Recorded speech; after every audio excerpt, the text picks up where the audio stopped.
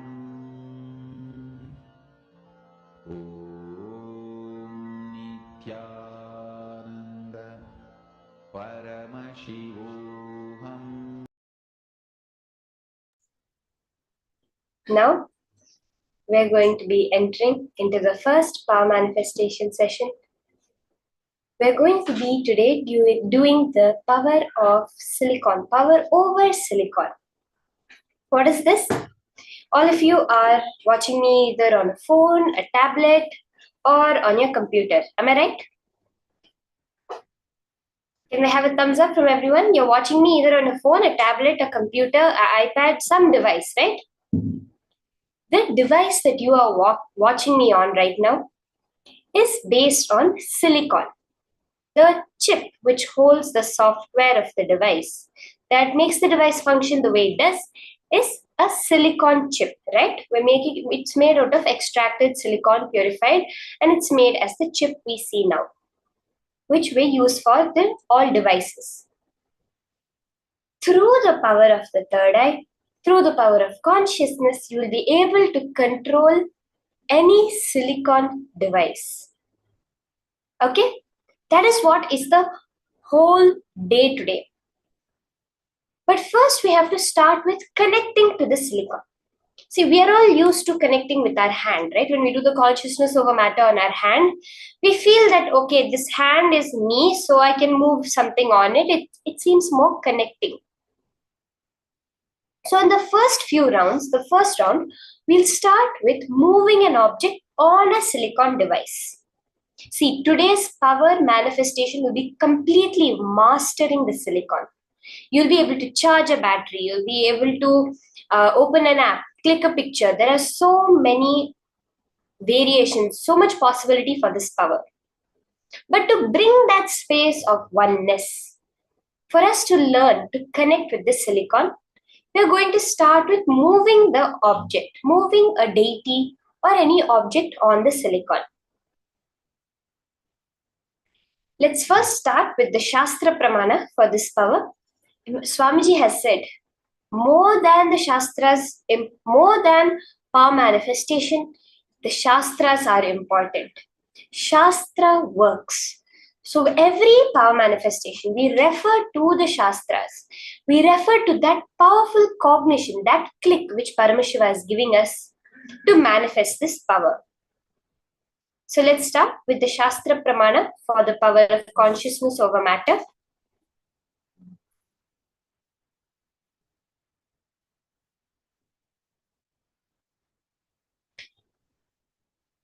Actually, science says, if you see that, if at all they could find some other element based on which life could happen. So right now we all know that we are all carbon-based life. So out of all the elements of the periodic table, we are based on carbon. We are built based on carbon. Carbon is the fundamental element out of which the various variations happen and we become as human beings as we know as. So carbon has some special properties which make it happen. Science says if there's another option that they have to look for, it would be silicon. Because that is the capability of silicon. Even modern sciences can glimpse it, how well silicon can respond and hold consciousness. Let's see now the Shastra Pramana for what Paramashiva says about the consciousness over matter.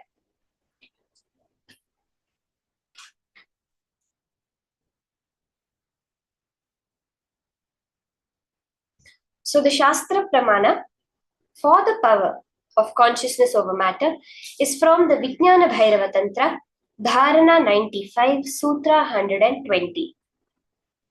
Kvachid vastuni vinyasya shanair drishtim nivartayet tajnanam chitta sahitam devi shunyalayo bhavet. Bhagavan Paramashiva says, having fixed one's eyes on a particular object, one should slowly withdraw the sight from that object as well as slowly eliminate the knowledge of that object along with the thought and impressions of it. Then, O Devi, one abides in Shunya. The state where there is nothing other than this exists, which is the state of all inclusiveness or infinity. Paramashiva so powerfully gives us the science, the technique behind how to manifest the power of consciousness over matter. What is Paramashiva saying? Withdraw from any duality of perception. Now, when I think that I am here and the object is there, it creates a duality. What Paramashiva says is the more and more you are disconnecting from that small limited matter and expanding, we are able to see the larger picture as how we are all in the space of oneness and we are able to manifest the power. The Apta Pramana for this power is seen in the life of Abhirami Bhattar, as he came to be known, where one time when he was sitting in the temple and meditating on the auspicious day of Tai Amavasya.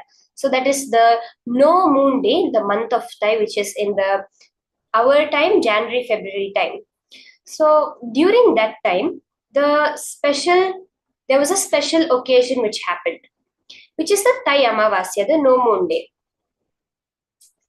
And that was the day even the lot of devotees, everyone had flocked to the temple to get the darshan of Devi Abhirami.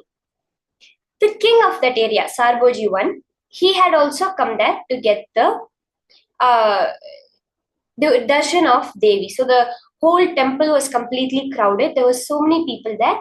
And the respect given to the king, everyone stood up as soon as the king arrived. So the king was coming and suddenly he noticed that there was one man who had not stood up. He was surprised. He was a little curious. He's like, who is this? Usually everyone pays respect to me when I come. Who is this man who is not standing up? He inquired, and then the people told that, no, this is a madman. He just behaves like a madman. He's always chanting Abhirami, Abhirami, Abhirami. Every woman he sees, he goes and falls at their feet. He is just a madman.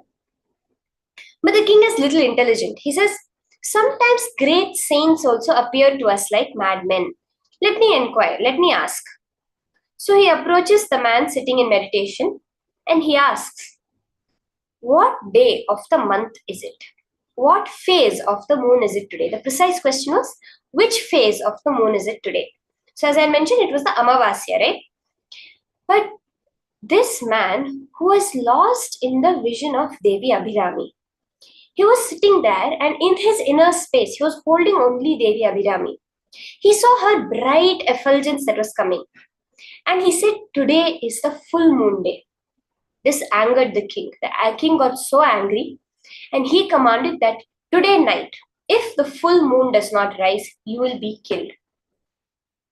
Later, when the man came out of Samadhi, he was shocked, but he was very clear. He went and told Abhirami, Devi, you are the one that gave me these words out of my mouth. Now you have to take care of whatever result happens. See the space. That night, Abhirami, the man hung a platform tied by 100 ropes over a burning fire. He sat on the platform and started singing what is known as an andadi, a chant with 100 verses. He started composing. For each verse he composed, he would cut one of the ropes. So the end would be that all the after the 100 verses, the entire thing would be cut and he would fall into the fire. At the 79th verse, suddenly Devi Abhirami appeared in the sky, gave darshan to all those present, and threw her earring, creating the full moon on a no moon day. And this man was then known to the world as Abhirami Bhattar, the one of Abhirami. And see the extent to which consciousness over matter happens. Today we spend so much money to send probes to the moon to try to understand what is happening out there. Just with the power of will, he was able to create the moon in the sky. So we all ready to enter into this power? Let's take a few seconds to hear from Swamiji himself, how Swamiji manifested this power of consciousness over matter. Are we all excited? We're going to listen now Swamiji's own life incident where he manifested the power of consciousness over matter.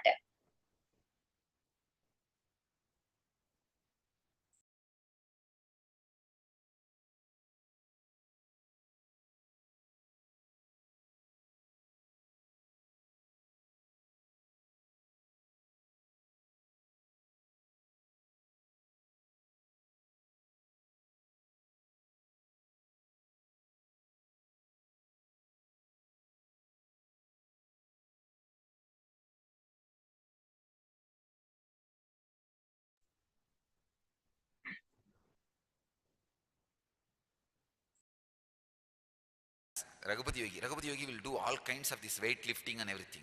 He's a amazing yogic body. He will show visibly the power of yogic body. He will tie the iron rope in his chest and break it, blast it just by breathing.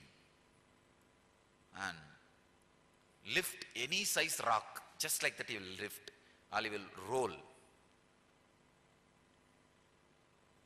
There is one huge rock in Arunachala hill which has rolled, and at least some 200 feet it has rolled and stopped. Nobody knows how it happened. I know. It's Raghupati Yogi's work.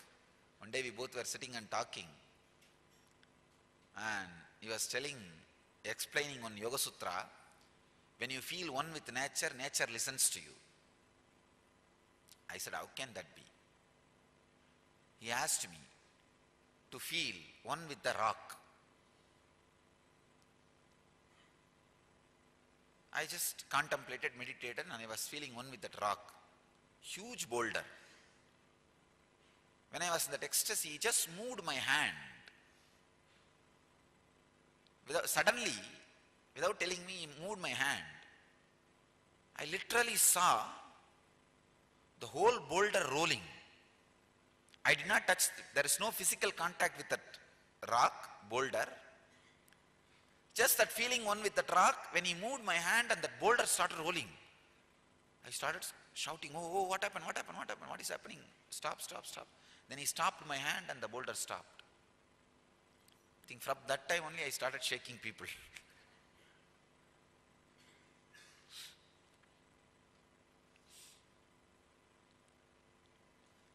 That was the first object responded to my movement.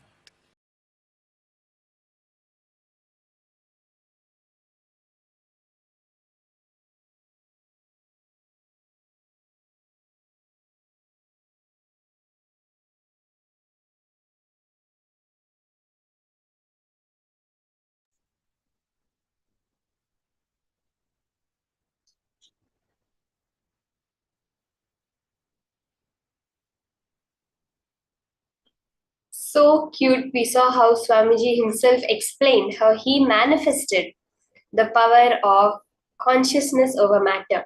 You have to understand the key. What we saw through the what we saw as the Shastra Pramana and what we saw as the Apta Pramana and the Atma Pramana, the key was that space of oneness, if you noticed. Where at every point, even when Paramashiva was declaring, he's saying that space of all-inclusiveness or infinity. Where Abhirami Bhattar, knowing that Devi is the one doing it, that space of oneness, he was able to create the moon. Or else Swamiji, in that intense space of oneness with the rock, just his hand moving made the rock move. This is what we are all going to manifest now. So can I request all the participants to set up for the power manifestation with a silicon device. Any device which is silicon based.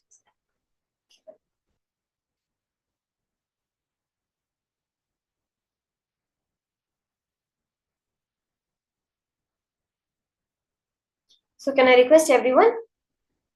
You can get any silicon based device, your phone, tablets, and set it up in the camera.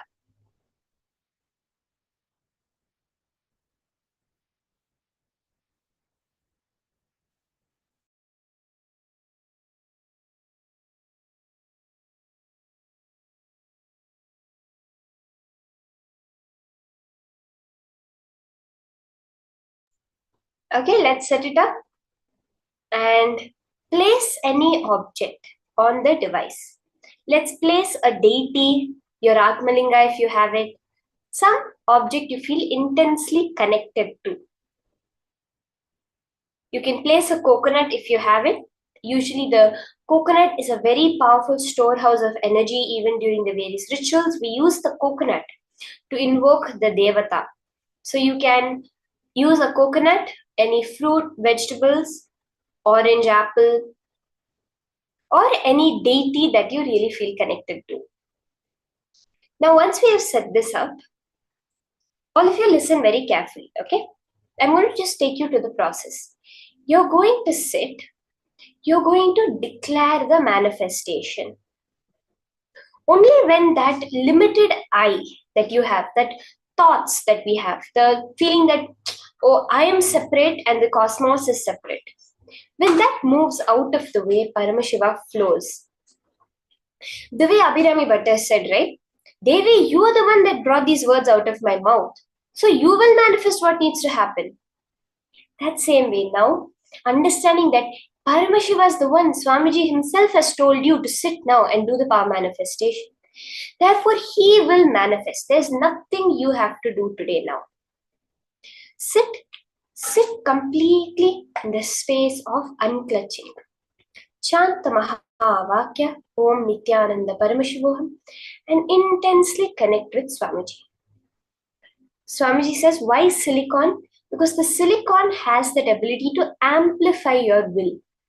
When you give the signal to the silicon, it will amplify the signal and send it to the object. You just now sit. Chant the Mahavakya, that intense vibration, and let Swamiji do the manifestation. Let's all start. Sit straight, chant the Mahavakya, be in the space of complete unclutching. You can look at the Sakshi Pramanas, the video being played where the participants of the program have moved the deity on silicon. Entangle with it and do the manifestation.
Soma Tatiana, you're asking if it's better for the eyes to be closed or open.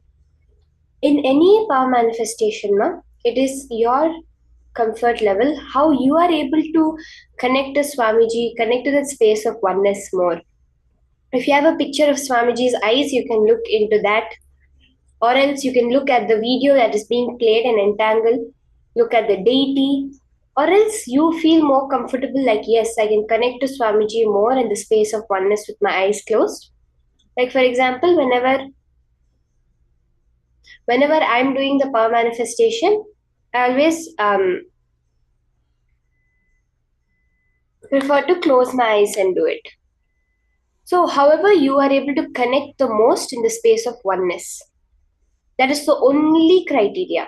How much are you connecting to Paramashiva and going in that space of oneness? For that, anything you need to do externally, you can do it. Anything you don't want to do externally, also, you don't need to do it. We'll have a few more minutes to manifest. Chant the Mahavakya intensely.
Can slowly relax.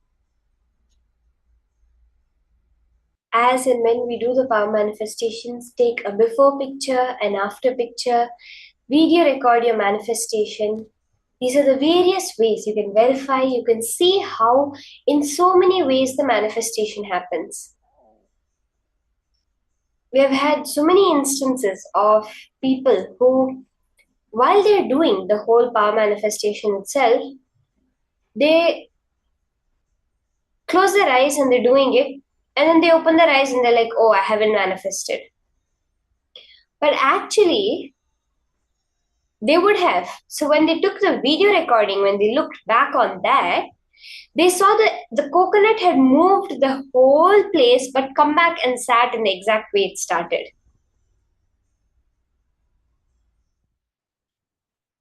So because of that, make sure you're taking a video, a photo of the whole power manifestation, especially when it comes to consciousness over matter. There'll be so many subtle movements, vibrations that you may miss when you're looking at it, when you get distracted a few seconds, or you close your eyes, when you blink. But when you look back on the video, on the picture, you will see how the movement, the transformation has happened. Now, we all just finished the power manifestation, right? We all did one round of power manifestation. Some of us manifested, some of us didn't. We feel maybe I didn't manifest, maybe I cannot manifest. That is exactly what Swamiji is addressing in the next session. Swamiji says that when any conclusion does not manifest as reality, then that means the only thing you need to do is load yourself with more powerful cognitions. Establish yourself more in the space of Swamiji, and the powerful cognitions will just flow. In this next session, Swamiji is giving us the higher powerful cognitions on power manifestation. So let's listen intensely to this session and load ourselves with the powerful cognitions on power manifestations so that we can all have a breakthrough in our manifestation. Let's now enter into the next session, higher powerful cognitions on power manifestation.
Every day religiously play with powers. Playing with powers means what? Playing with your oneness. with your ability to be grounded in oneness with Mahadeva, Sadashiva. Understand, powers sometime may not manifest, but you playing with Mahadeva always does right thing for you.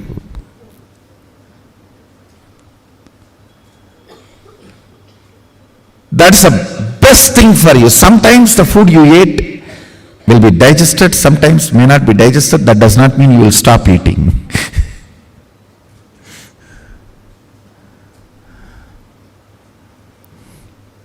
Even if the food what you took is not digested, you have to take some other food which will make that digested and clean the stomach.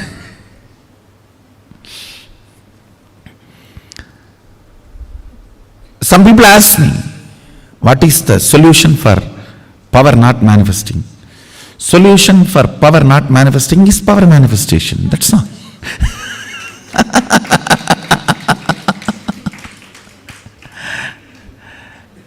Just little more oneness and little more will persistence. That's it.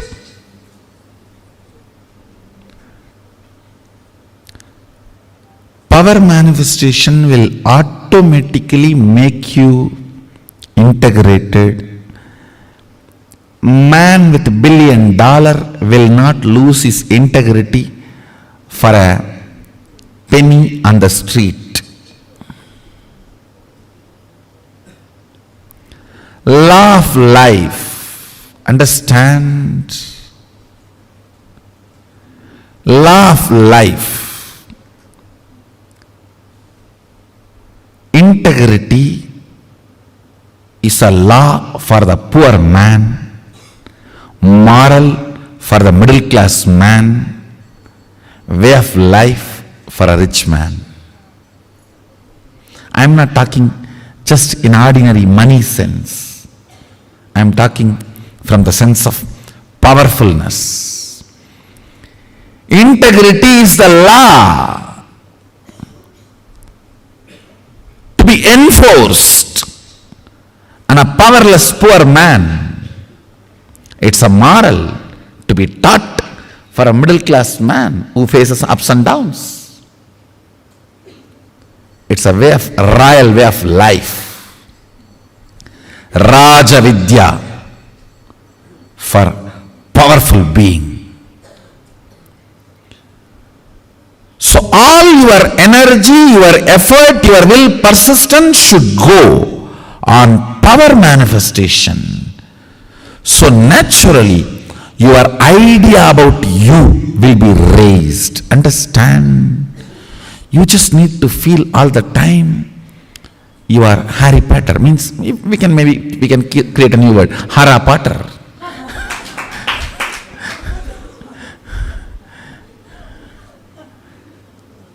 You just should know. You have that oneness. Spider. You can just stretch your hands and that spider will spread all around and you can do what you want. Oneness is the material. Oneness is the existence. Oneness makes you feel royal. That's the right word I'll utter. At least attend through online. Don't miss. I'm actually literally going to put this fire and make that aushadha. What I take out of my body to settle my body, if I put that in your body, you will go up. That's all. So that's a simple logic. What I am taking out of me to settle me, I am going to put it in you to raise you. That's it. That's exactly I am going to put it in the Paramashivoham Aushadha. Go on manifesting powers that will actually make you healthy, wealthy. For example, if you are moving a matter, don't think just you are only moving a matter. You will be cleaning your liver and kidney and heart during those moments. If you even medically test, your internal organs will be at their best performance. When you move a matter, time stops working on you and the anti-aging happens to you. A reversal of all the physical damage done to your body by time happens. If you just move a matter through power manifestation, your yoga will become amazing. Your digestion will become amazing. And your wealth manifestation will become amazing. Because you need to understand all power manifests from the space of Mahadeva, Sadashiva. It's not that for each power you have a separate mantra and you use that mantra, only that power manifests. No. You use tantra, not mantra, which is same for all power manifestation. Go on be power manifesting. Go on be reaching out to others. Go on be causing. I tell you, that just makes you a pure channel of Mahadeva, Sadashiva.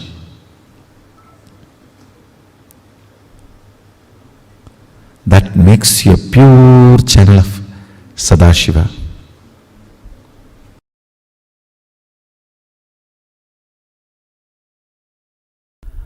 All power manifestation should align to manifest what you want as reality. Understand? Whatever you want in your life, you should be able to manifest. That is what is the purpose of power manifestation. Otherwise, just having some vibhuti appearing, kumkum appearing, and some pearls appearing, gems appearing, materialization, I don't think that is the goal. What will you do even having that? That is only an encouraging step. That is not the ultimate goal. And I do feel there are some non-integrity issues. Please be completely integrated, because I know the number sent and the number appeared. The numbers are not completely matching. So I know. So no more non-integrity games. Please maintain highest integrity. And actual goal is manifesting life. Understand, when you move the coconut, crack the coconut, that is not the actual goal. Just cracking the coconut and break, it will crack, that's all. When you move the coconut, crack the coconut, use that power to balance your blood pressure, balance your sugar level, to heal your intra-organs, internal organs, and reverse aging. These are all the real powers which you can manifest through this coconut moving. Understand, when you know your consciousness over the matter, then your internal organs are also matter. Have power over them and start healing them, reversing them. Reversing the diseases and reversing the aging. Reversing the tiredness and boredom they all feel due to aging. That's the real achievement. Understand? All powers are to manifest what you want in your life as reality. If you are able to materialize something, then start using that power every day in your profession, in your career, in your everyday life. Start moving things in your life. Otherwise, what is the use? What is the use of this so-called materialization or other manifestation of powers? So understand, manifestation of powers is to manifest Ishwaratva. Means, Ishwaratva means being Lord of your life. at least your life. Be Lord of your life. Manifest whatever you want. Go on, I tell you, when you start manifesting whatever you want very casually, with a lot of fun, without much effort, without feeling difficulty or anxiety, even once you feel, will it happen or not? Over. You are no more Ishvara. Without even remembering like that once, moving things, moving life as flow is Ishwaratva. Understand? Ishwaratva is the smell of Sadashivatva. State, space, powers manifestation. In this 3 level, Ishwaratva is smell of Sadashivatva. Ishwaratva is flavor of Sadashivatva.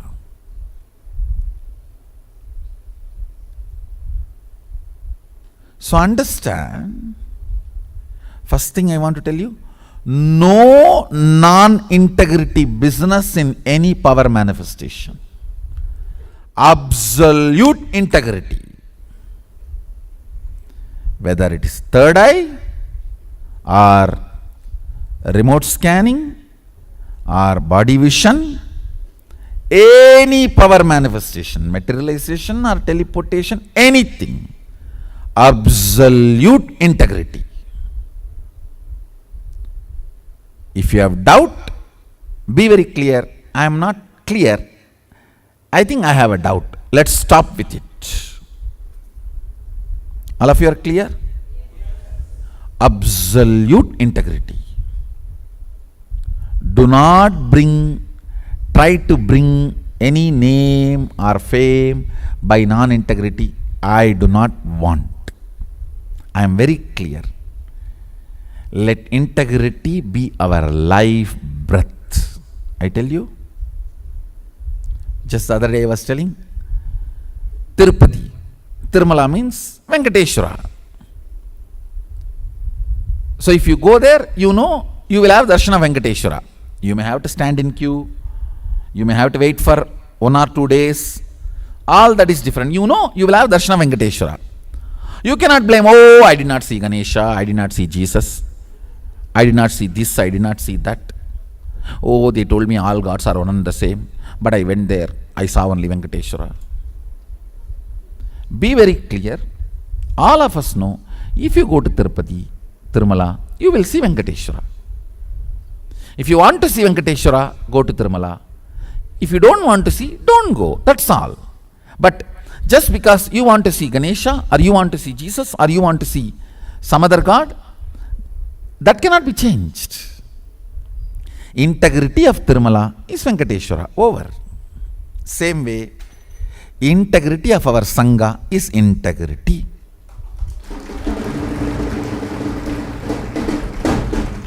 If you like, come here. If you want to have darshan of integrity, come and see here. If you don't like integrity, don't come here. Over. But this place has to stand on integrity.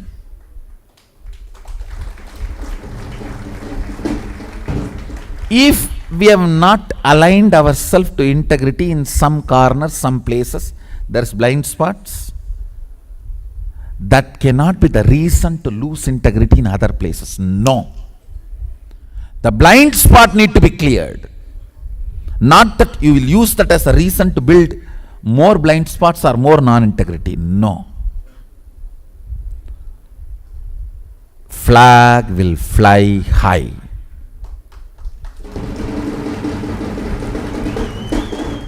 Standards will be highest, uncompromising. Even if 1 or 2 people only reach the top, also it's okay. I am not bothered about quantity. It is all about quality.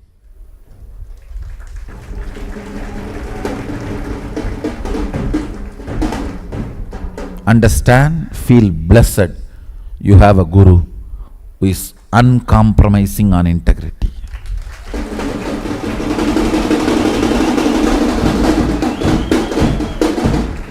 Who is very clear, no cheating, no non-integrity. Clear? Understand?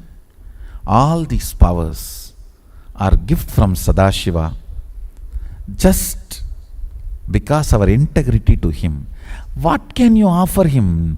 He has everything. He is Jagat. He is universe. The only thing we can offer him is our integrity to him. One of my disciples, she was asking me something. I casually asked, what will you give me if I give you this? She was laughing, what can I give you, Swamiji? I said, you can give your integrity to me.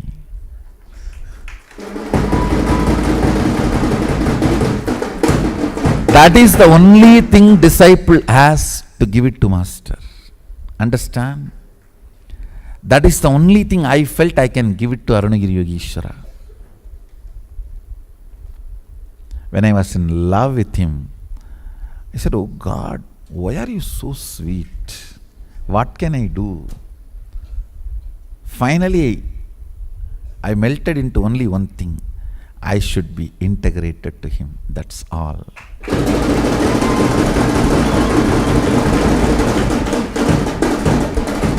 What else I can do? And throughout my life, I know for sure I am integrated to him. More and more the words he gave me, I remember, more and more I integrate myself to it. If I remember today something he told me, it will not take more than 24 hours for me to integrate myself to that. Then, next day he reminds something else. Understand? Everything is pure gift from Sadashiva because we are integrated to him. And this moment, if Mahakala appears, I can tell him, oh Prabhu, I was integrated to you with all the knowledge, energy, intelligence, powers you gave me. Come on, I am ready to be inside you. Take me, I am ready. My accounts is clean. Understand? Being in that space is what I call integrity to Sadashiva. Keep your accounts clean. Whatever he gave, knowledge, intelligence, powers, understanding, body, mind, relationships, everything, align it to integrity to him. Over. Understand? We have nothing to give him other than our integrity. What else we can give him? You can pour water to clean the deity. You can pour milk to clean the deity. But he is not going to drink it. It is going to come back and you are going to drink it. It's going to come back as prasadam and you are going to drink it. What is the only one thing you can give him? Your integrity to him. When I fell in love with him, that's what I decided. Mahadeva, I'll be integrated to you forever.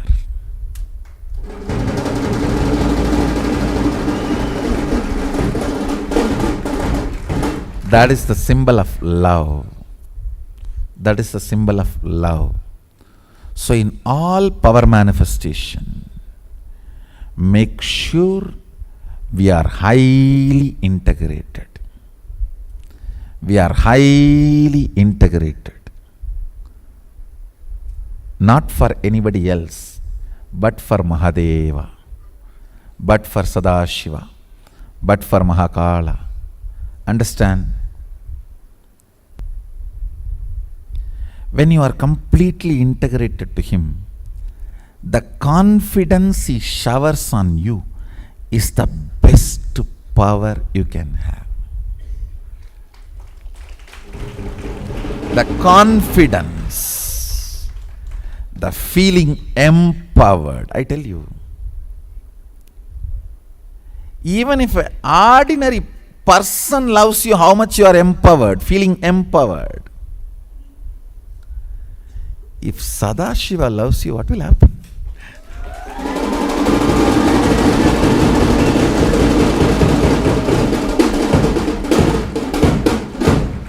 Whole universe empowers you.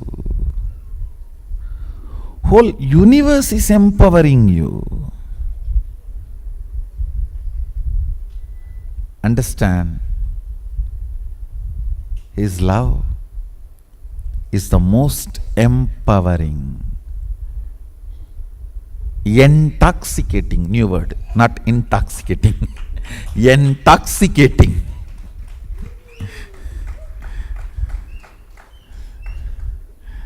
It is not intoxicating. It's neither intoxicating, it is not at all toxic. It's actually detoxifying, detoxicating and intoxicating. Love, feeling empowered by Him. I tell you, when you are empowered by Him, the only thing you can do is, Prabhu, let me be integrated to you. That's all. Prabhu, let me be integrated to you. That's all.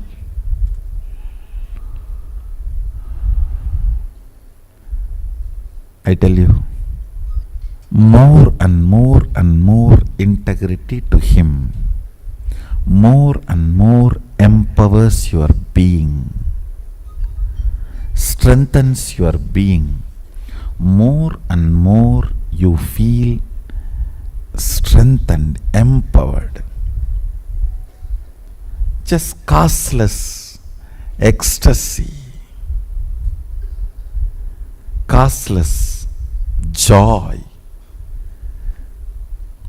Causeless joy and ecstasy manifests as powers and causes your reality. So, essence of today's satsang: use all power manifestations every moment. Ultimately, what is power manifestation? The strength of your oneness with me. That's all. The powerful declaration of your oneness with me. Use that every moment to manifest what you want in your life. Declare what you want in your life, oneness with Swamiji. When the self-doubt comes, complete it. Again declare. It's a war between you and your self-doubt. Till the self-doubt becomes powerless, go on declaring.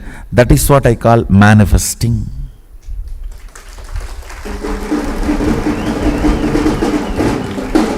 Even materialization should be in 3 seconds of your declaration.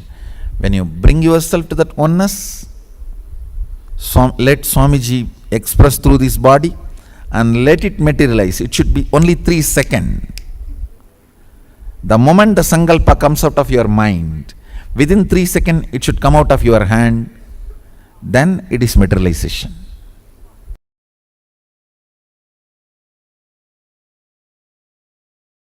I am receiving messages. I am having initiation, Swamiji. I am manifesting power. Sometimes it is clicking, sometimes it is not clicking. It means you are still in the mode of dating, not in the mode of permanent, settled, long-term relationship. Still you are in the mood of, let me see how works. No. Sadashiva is not available for dating. He is available only for a permanent, eternal relationship.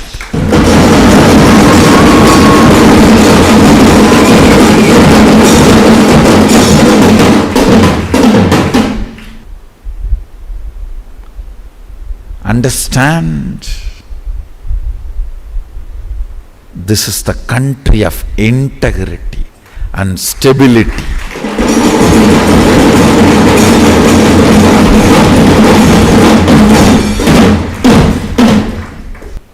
the society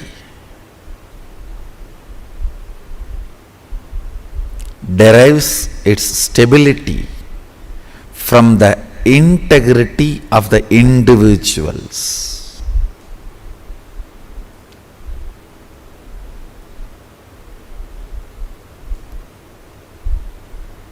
Understand? Bring responsibility in your enriching and causing. You will see the intensity in your power manifestation.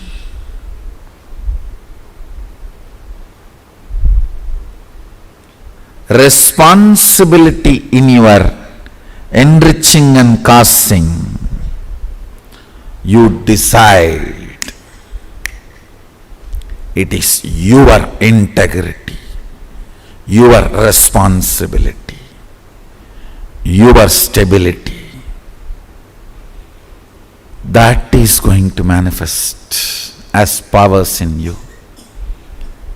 Understand, the sacred secret you need to practice is integrity to responsibility of enriching and causing. If you feel you want to manifest this power more strongly, become a committed causer. Sambhavana is Kailash currency. It is a pride you receive. Nothing wrong in it. It is not currency, it is Kailash currency. So develop responsible, enriching and causing thought current intensely. You will intensely manifest all these great powers of length, body scanning and healing. This will manifest so intensely. You will be able to do all this remotely. You will be able to perform spiritual surgeries remotely. You will melt tumors, break kidney stones, melt the fat. You will perform even beauty surgeries just through the third eye. Just through the third eye. Understand? You can alter the DNAs just through the third eye. You will manifest intense powers of logic. Again, I want to remind you, it is your intense responsibility to enrich and cause. It is your intense commitment to enrich and cause opens your being to Mahasadashiva. Understand, Kailash currency is spiritual power. Along with Kailash currency, you receive spiritual powers. Manifest intense enriching and causing. You will manifest powers. Let's continue. Enriching and causing. You will manifest powers and Kailash currency. With this,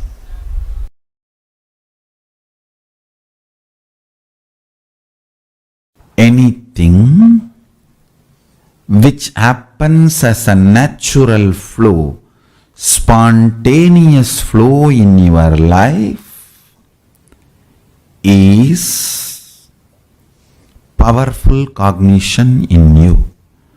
Powerful cognition never struggles. That is the law of life. If there is a struggle, some part of you is not having powerful cognition. Whether you want to manifest wealth, health, life, beautiful relationships, enlightenment, joy, anything you want. If you manifest powerful cognitions,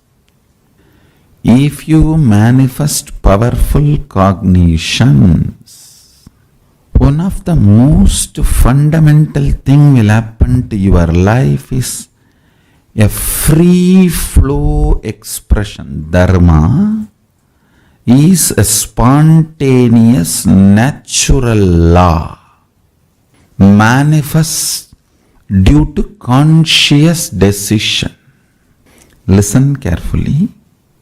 But if you consciously decide to practice that cognition with a powerful cognition, the ultimate truth, I am Paramashiva, anything other than this is delusion and pollution in me. When you start practicing this powerful cognition, first it will start expressing in the form of peace. You will find more time you are spending in peace, then more time in bliss, more time in the space of completion, more time happiness, more time settled, more consciousness, more alive, more active, more brilliance. You will naturally manifest all this in your body language, in your biology, in your chemistry, in your physiology, and you will automatically inspire this oozing powerful cognition in others' life, people around you, a natural organic enriching. Natural organic enriching always happens just by your free flow with the life. Tirelessly, understand. So now, I gave you one example. Again and again and again infusing the ultimate cognition, I am Paramashiva, into your buddhi.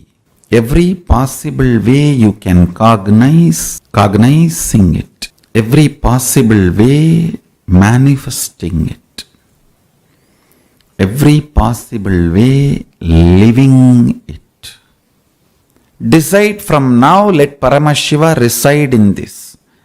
Understand, never doubt the power of your powerful cognitions. They are 10,000 years you might have abused your body. Even 10 minutes if you invoke Paramashiva, he possesses you. He owns you. He just manifests you. Understand?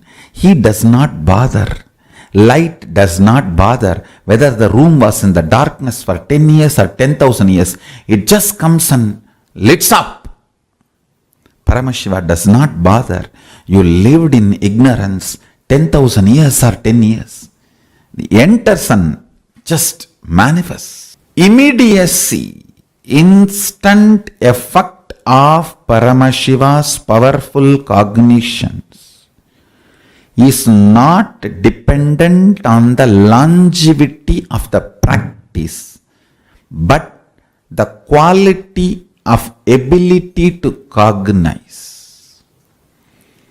It depends on will persistence, conscious decision and will persistence, the quantity, revival of the KAILΑSA. Even if you practice little bit, powerful cognitions are such, even practicing little bit releases you, liberates you from the great fears. The state of Paramashiva, pure, unclutched, nirvana, sharira, turiyatita state, pure enlightened space. That state is the state of Paramashiva, where the source of the cosmos vibrates in its existential frequency. The space of Paramashiva means the space in which the integrity, authenticity, responsibility, enriching, causing, completion, these 6 powers manifest and manifest all the possibilities. Understand? Integrity is not rule or restriction or moral. No, it's a power. It is your own ability to identify you is integrity. Paramashiva's space is a power. Integrity is a power. Authenticity is a power. Responsibility is a power. Enriching is a power. Causing is a power. Completion is a power. It is not moral. It is power. If you are struggling with integrity, you are thinking integrity as a rule. If you know waking up in the morning, Brahma Muhurta, and meditating is nothing but manifesting power, your life's purpose, you have a power to express cognitions, and adding powerful cognitions is economical spiritual legitimacy to your existence, to your identity. You will be able to manifest anything you want. Understand? Of Paramashiva, listen.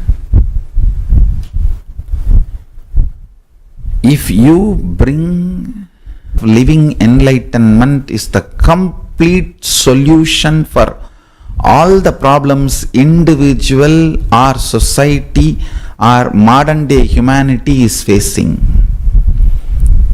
then you will understand all the problems of the modern day humanity, Sanatana Hindu Dharma is solution.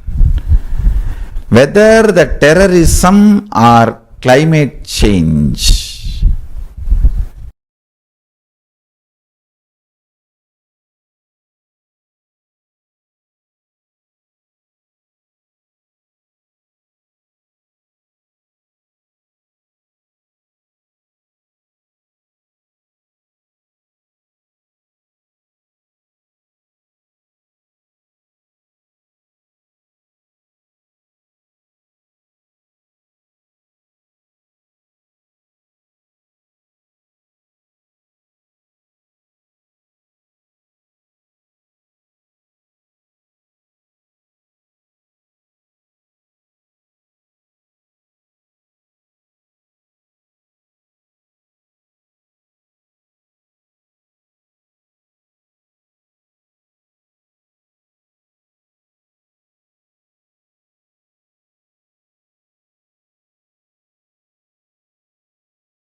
very beautifully. Swamiji explained to us about what is power manifestation, how you should be playing with powers in every aspect as much as possible, and how it is power manifestation, the royal way to integrity and to oneness. Very powerfully Swamiji explained to us. Actually, the science of power manifestation that Swamiji had just explained now to us, it will help us tremendously in experiencing and manifesting the ultimate aspect, the ultimate reality for ourselves. Take a few minutes.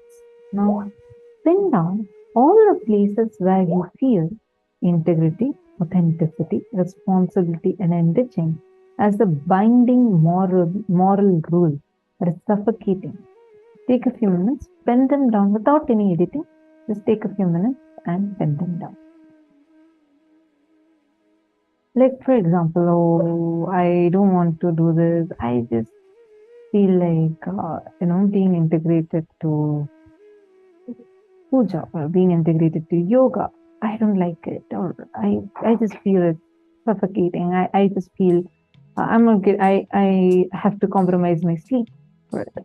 Just giving an example like this, any cognition in any level where all you feel integrity, authenticity, responsibility, and enriching are binding moral rules for you. Please start, take a few minutes and start writing them down.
See, once you have written this, understand,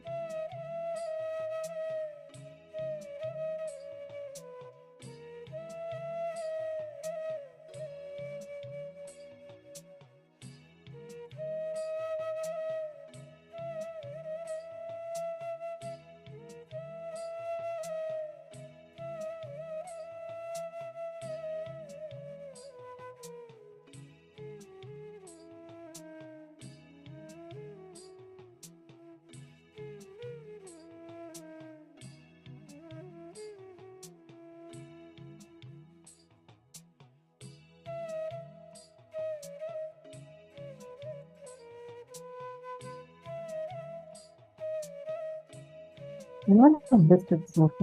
No, we've written down some places where we think that integrity is suffocating, not a rule for us, right? Or any of these four tattvas, where you feel that these are binding you. Have all of you written this down? How many of you have written this down? Nithyananda, Megha Sharma, Maheshwari Kumar Vinayagam, Martina, Nithyananda. Have all of you written this down? Actually, one of the most important statements Swamiji made when we all are writing this down. Swamiji said, most of the times we think integrity, because we think integrity is more as a moral value, like you have to have good manners, you have to walk, if you have to say please, sorry, thank you, these are all thought as a moral value for us, correct? But as long as you cognize integrity as moral value, you will not see how integrity leads you to Sadashivatva. Integrity makes you manifest Paramashiva inside of you. And as long as you don't see that, you are going to be always using it only as a rule. But as long as thing is a rule, we always tend to break it. And at some point, we will follow the letter but forget the spirit. Swamiji tells beautifully, power manifestation makes you manifest integrity. Most of us think only when I become integrated, I can manifest power. Swamiji said something very beautiful. Swamiji said, only when you manifest powers do you actually become integrated. It works both ways. The more you manifest powers, the more integrated you become. The more integrated you become, the more you manifest powers. It goes hand in hand. That is why as long as you keep integrity as a blinding moral value, something that just is binding you like a rule. If you break the red signal, you have to pay the traffic charge. Even if a road is empty, you stand there, you wait, you don't break the red signal. But it is not out of the right context. Most of us follow it just to not pay fine. You don't speed because there is a speeding limit. But you don't cross the speeding limit. Why? Because a policeman will come and he will stop you and he'll fine you or probably arrest you. Now, why does that happen? Because we only follow it as a moral value. It's a rule. Okay, I should not do it. If I do it, I'm breaking a certain rule. Integrity can never be a rule. If you put integrity as a rule, you'll only find it as a binding principle. Only when integrity becomes your living, your lifestyle, because you want to manifest Paramashiva, when you become integrated, that is when you will experience the real essence of what integrity stands for. And integrity will not be a binding moral value for you. Are all of you understanding?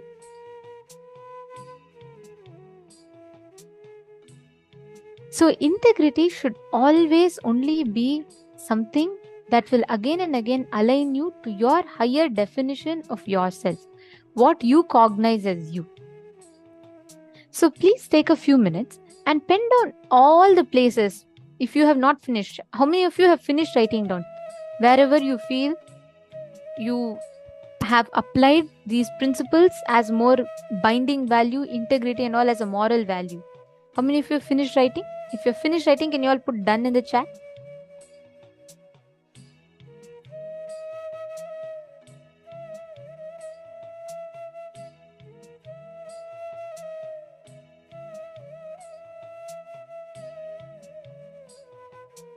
Wonderful.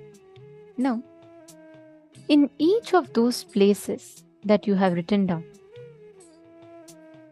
All that spots where you feel they are your moral value, binding value, they are all your blind spots, which means you have incompletions in those places. You need to change your very cognitions. You need to complete and manifest this as powerful cognition. Only when you complete, you will realize they are a power. They are not a binding value. If you're feeling because you have to be integrated, you're not able to do something, it is not a restriction on you. It is a power that you have. It's a strength that you have. The way you see it will change completely. Take a few minutes in all those places that you have penned down. Write down the powerful cognition in each place where that with what you're going to break that suffocating pattern inside of you.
Now,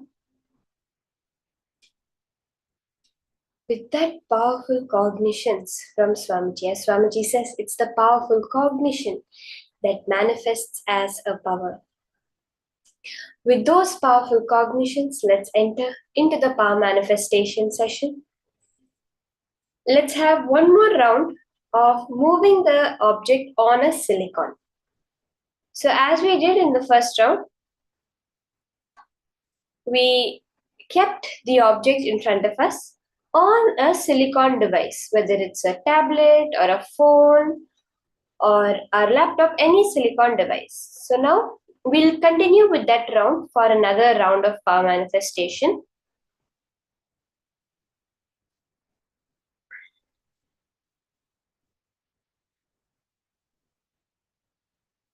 So can I request all the participants to set up the place for the power manifestation? You can use the same object as last time.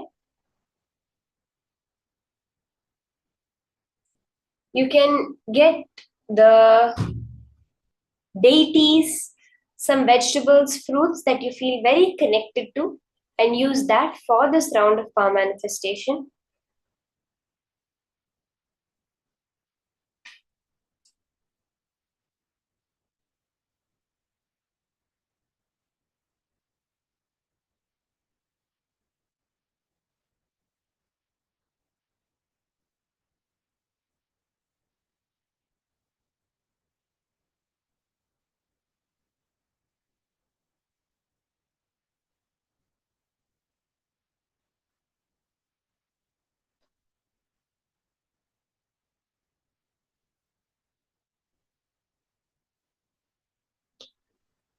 Are we all set up now for this round?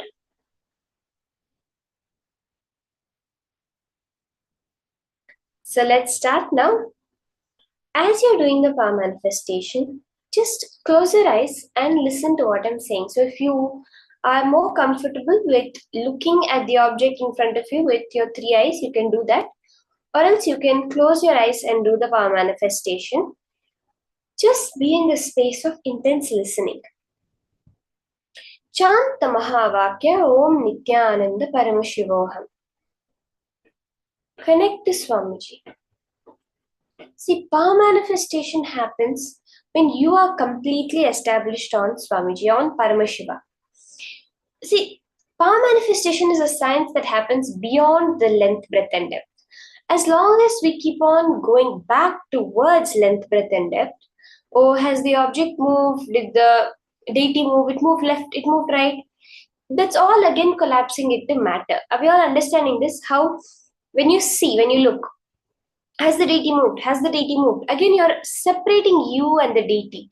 Every time you decide, if I say now, raise your hand. Everyone raise your hand. It's happening immediately, right? There's not even a second gap. Because that has become your cognition. Now, power manifestation, the powerful cognitions have to become your cognition. Then it will automatically manifest as reality. Our only job is to continuously internalize, and make the higher truths our cognition. Now, what you have to do is you have to completely understand that I am not manifesting here. Whatever you call as you, this body and mind is not the ultimate, right? It's something you own. That's why when the bodies died, we said the person has left and gone. He left the body. It is that Paramashivatva in us reflecting in as our individual consciousness which is running our life. The more and more we look towards that, recognize that, the power manifestation happens.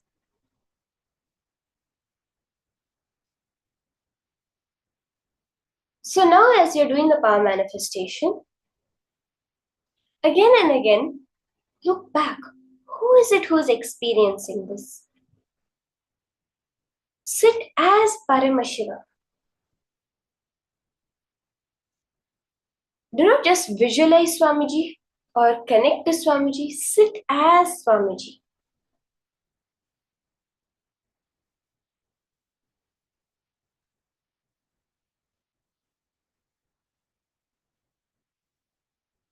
Let's all start. You can sit straight with your head, neck and spine in a straight line. Connect to Swamiji.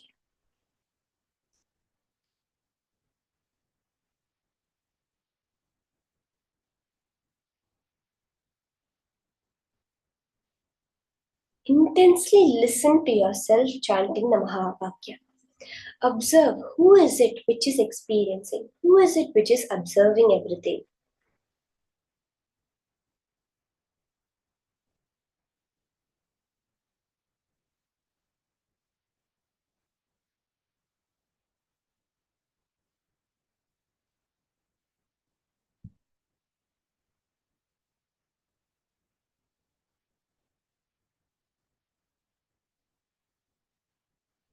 Take a video recording or a picture of the whole manifestation so that you are able to verify, you're able to look back and see, yes, the manifestation has happened.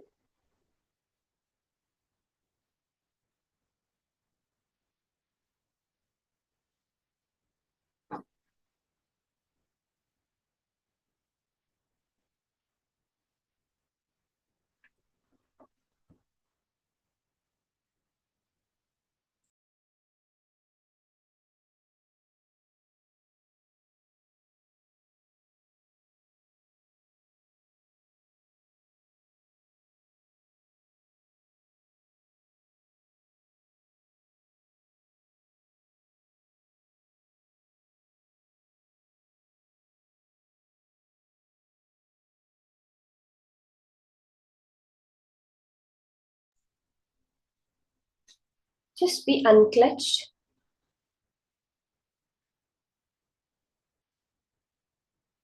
Let your entire awareness listening beyond Paramashiva and Swamiji.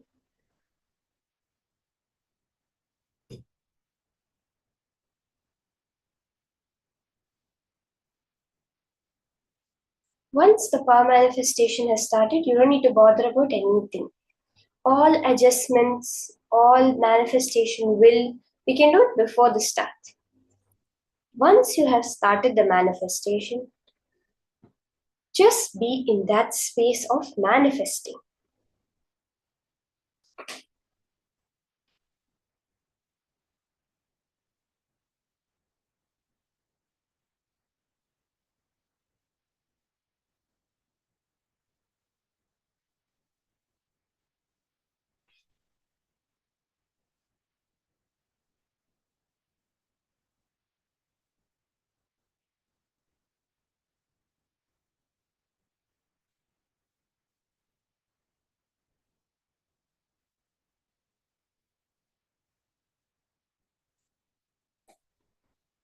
When you connect to Swamiji, when you become Swamiji, all his conclusions, his powerful cognitions manifest as your reality. Once you have made the declaration, go away, unclutch completely from anything related to the external world, the sounds, smells, the thoughts that are coming up. Completely unclutch from all of it.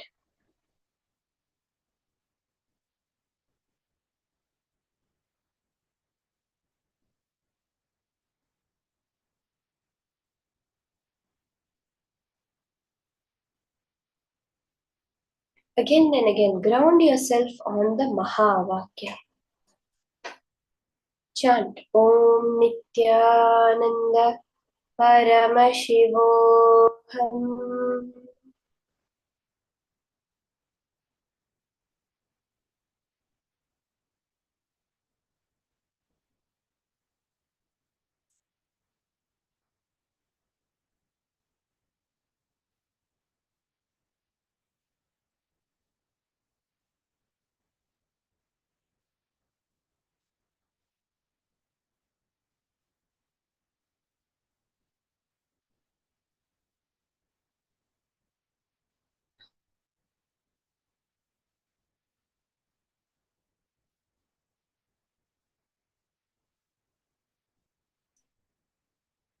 Anything comes up, any thoughts, any emotions, any distractions, Don't feel guilty about it. Don't be like, oh, I missed. No. Just center yourself back on the space of unclutching. Every time, bringing yourself back to the center of the tornado, which is the center of it, but it's untouched by anything happening. Everything revolves around it, but it is untouched.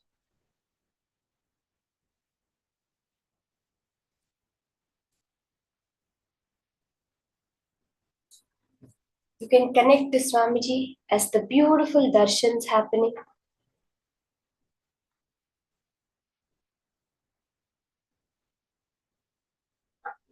You can connect to your Ishta Devata, any deities that you feel connected to. Not just as a visualization, you physically becoming that deity and sitting.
As you're chanting the Mahavakya, listen to the one who is chanting it.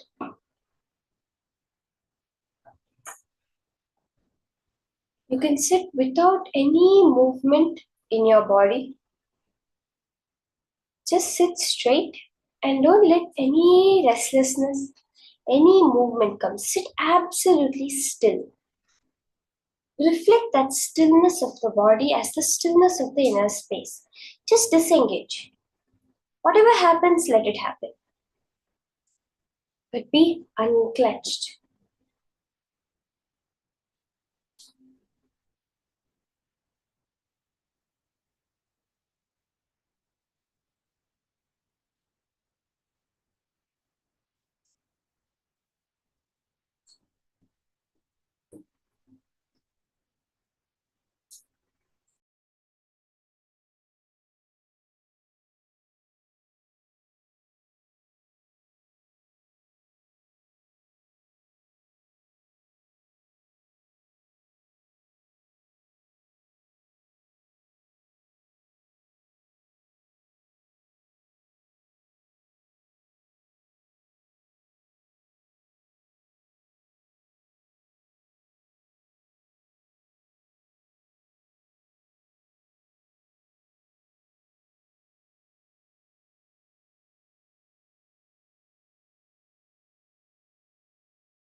the more and more you establish yourself in the manifestation as Paramashiva is manifesting my reality. Whatever he wants to show me will happen. He is the one who has asked me to sit. Swamiji says, when I ordain, I sustain. Krishna says, Yoga Kshemam Vahamyaham. For the one who completely is thinking of me, Ananyas Chintayantoham, the one who eternally is engaged in contemplation of me, I protect what he has and give him what he doesn't.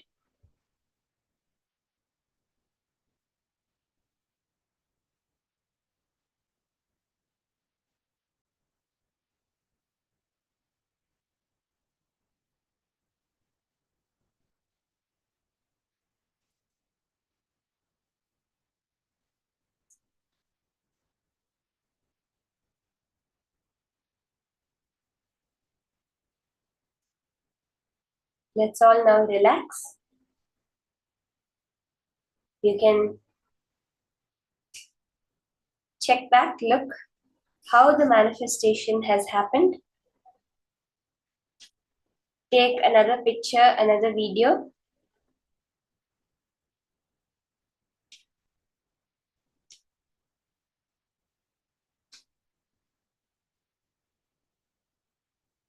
Okay, once you have verified, you can post how the manifestation has happened. Every time you have a cognition shift, post it and you will see how that cognition shift manifests as powers. Now we're going to be entering into the next session of what's the difference and the understandings of I and mine. The way you define yourself matters a lot, Swamiji says. Discovering who that real I is. Swamiji says, I is the name of God. That individual consciousness is actually a reflection of Paramashiva. But we define it through many other ways based on mine. Based on, I own this body, so I am the body. I own this wealth, so I am rich, etc. So let's now hear the higher powerful cognitions from Swamiji on I and mine.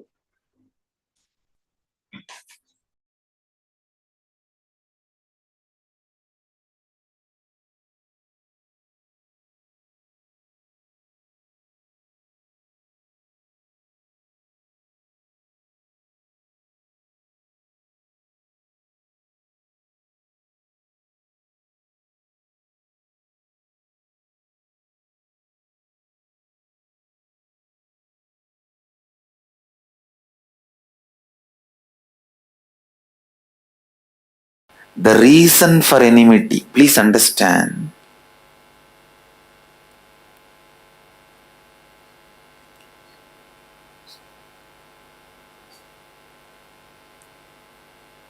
Biggest delusion you need to handle in life is there is something other than you. Underquote, there is something other than you. Everything exists is you.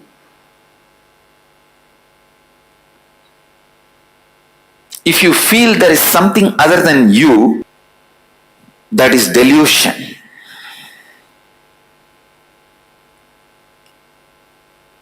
Handling the delusion is very important. For that you need to know what or whom you feel as other than you and why you feel that or them as other than you. Please understand. If a bamboo is thrown in the Ganga and the bamboo is floating, it looks like Ganga is become two now, right side, left side. But Ganga never became two. The bamboo makes Ganga look like two. It is always our enmity that makes your conscious Ganga to look you and other.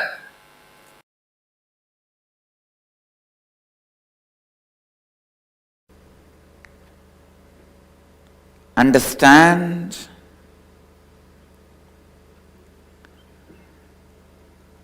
Digest Advaita more and more into your thinking.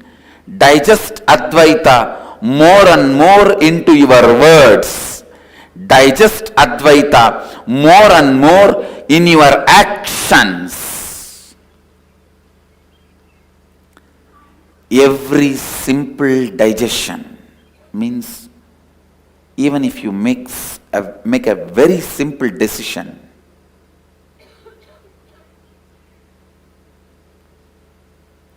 I will not use the word I and mine in my words, in my speak. When I speak in my speech, I'll use only the word we, us. Even this simple decision will go on be reminding you. If you take it from the context of oneness, if you take this simple decision from the context of oneness, even this simple decision will go on be reminding you the Advaita. It will go on be reminding you the Advaita.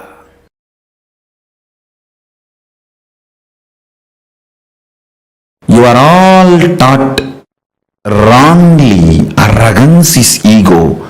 Showing off is ego. Ego is aggression. No. I want all of you to realize, please understand, showing off, aggression, activism is not or cannot be thou hold into the concept of ego. That is not the definition which can solve your problems. I'll tell you from the vision of Paramashiva what is ego precisely. Ego is self-beating mechanism, the stick with which you constantly beat yourself, put you down through your self-doubt, self-hatred, self-denial.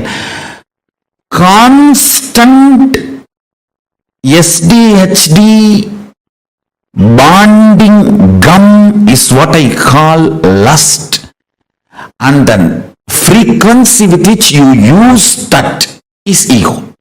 Second important thing, I, the identity I is not the source of mine, but mine is the source of I. This delusion, listen carefully. The truth is, I is not the source of mine, mine is the source of the I. This is the truth. The real I you have, it is from Paramashiva. The I you experience is from mine. But due to the delusion of the lust, you start feeling the mine is from I and constantly legitimize decisions of the mind as the decisions of the I. Please understand.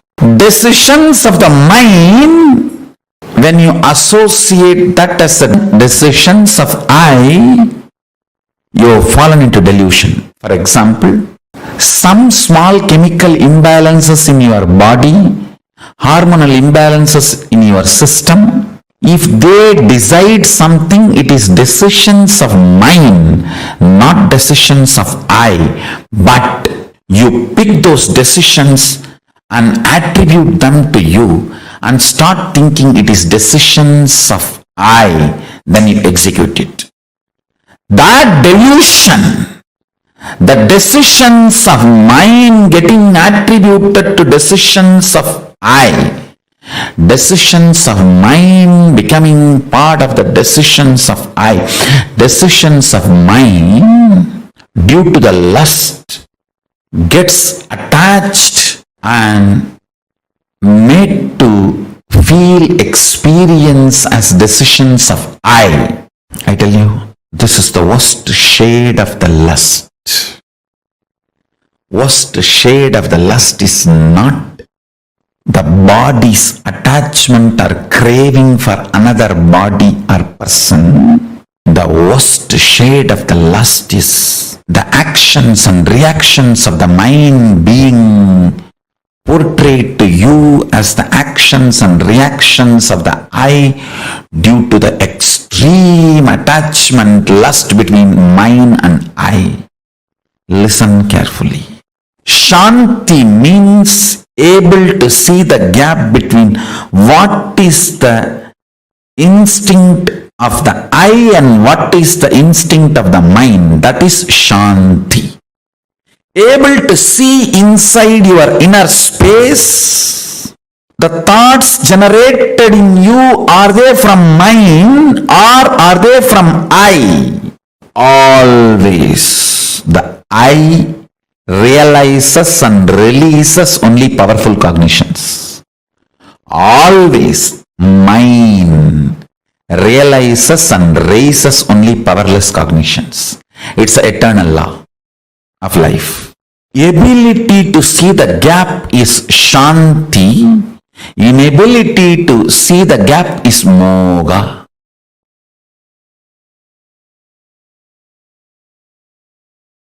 The I and mind, these two are the root of all your incompletions. I and mind. People always think the I comes first and then mind happens. No. Mind comes first, then I happens. Based on whatever you cognize as yours, you cognize who you are. Listen.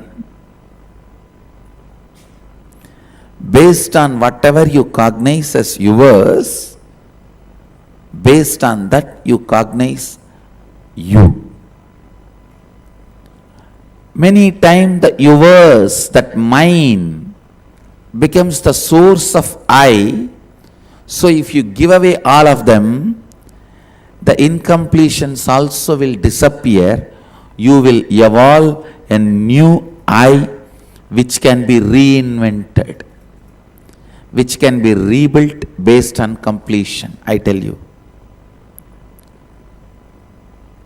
Poor man is a man who has never seen poverty even once in life. Understand? I am defining who is poor man. Poor man is a man who has never seen poverty even once in life. Because this country has already suffered in poverty. We are not understanding the richness it can cause. Please listen. I am not promoting poverty. All I am trying to tell you is, even once, if you have not realized poverty, you will not have the free space in your being to reinvent yourself. That is why in the science of enlightenment, at one point you have to break, renounce everything, be in the street empty-handed, till that you don't own anything. Nothing can be the reason for your cognition of I. Your I has to be just dependent on I. The mind cannot be the foundation ground for I. For that understanding to sink in, at least 1 year in your life, you should have been empty-handed, nothing, without anything, no relationship, no friends, no money, nothing, I tell you, that 1 year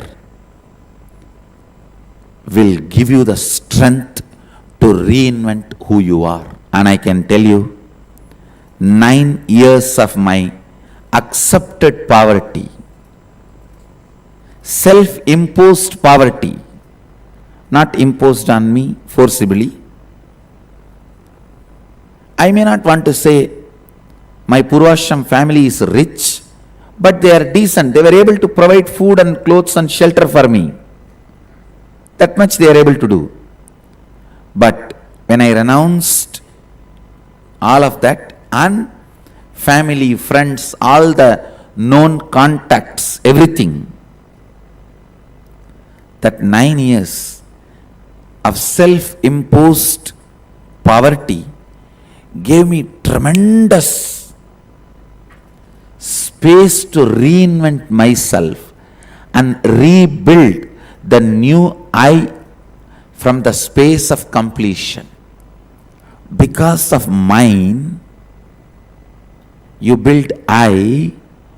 When that mine is taken away, the I can just be rebuilt. Many people come and tell me, rich guys, filthy rich guys, Swamiji, there was a time I declared bankruptcy, I did not even have food. This scene which I am describing will be a typical part of all big rich guys. There was a time I declared bankruptcy, I did not have anything, there was no friends to help me, nobody to support me, I was homeless, I was begging and eating in the streets. I tell you, that part of the life is a blessing. They may not know, but that is the blessing, because that is the time when mine is taken away, I melts down, all the incompletions disappear, you will have an inner space where you can reinvent and rebuild yourself from the space of completion.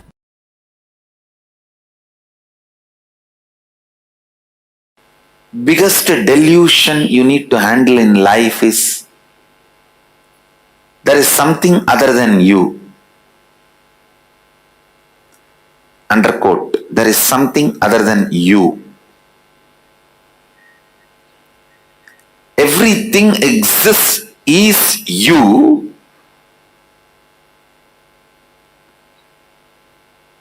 If you feel there is something other than you, that is delusion. Handling that delusion is very important. For that you need to know what or whom you feel as other than you and why you feel that or them as other than you. Please understand, if a bamboo is thrown in the Ganga and that bamboo is floating, it looks like Ganga is become two now, right side, left side. But Ganga never became two.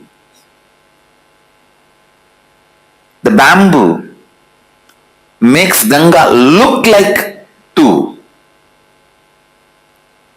It is always our enmity that makes your conscious Ganga to look you and other.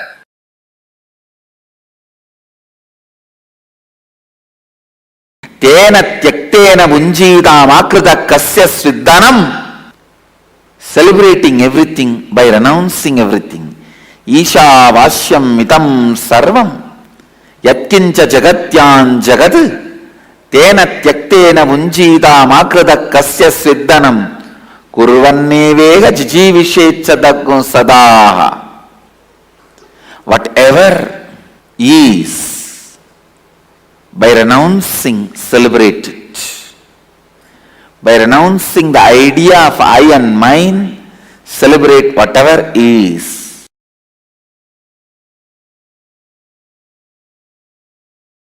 A sublime poet, Isha Vashyam Idagum Sarvam, Yatkincha Jagatyan Jagad, Tena Tyaktena Munjita Makrida Kasya Sviddanam. What a subtle, sublime truth. See, everything exists, is energy. Stop identifying as I and mine with something separate. Renounce this I and mine and be liberated and celebrate and enjoy. Everything exists.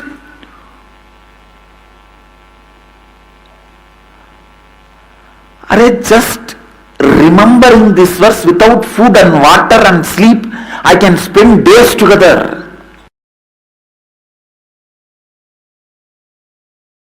When methods are given, you ask for the gist. When conclusions are given, you ask for the method. It's a human mind. Ishavasya Upanishad gave all the conclusions. Ishavasyam idam sarvam yatkincha jagatyan jagad tena tyaktena bunjita makrida kasya sviddanam. All conclusions.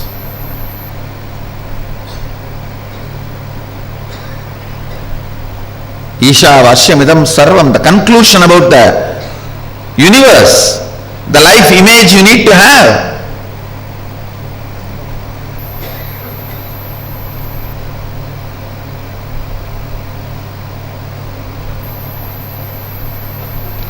Ishavasya idam sarvam yatkincha jagatyan jagad tena tyaktena bunjita makrida kasya sviddanam. Means that second statement is the conclusion, the relationship you need to have with the universe.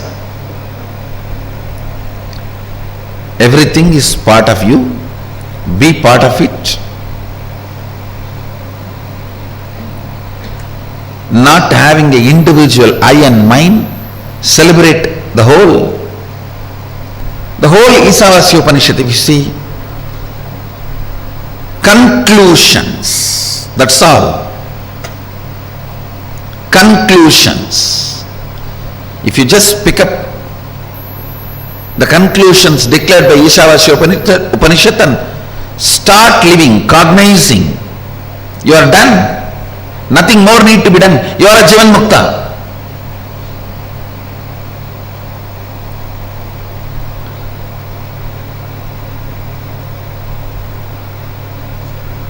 But you don't do it with that simplicity, in that simple way. You ask for a method. How everything is God. How? Then comes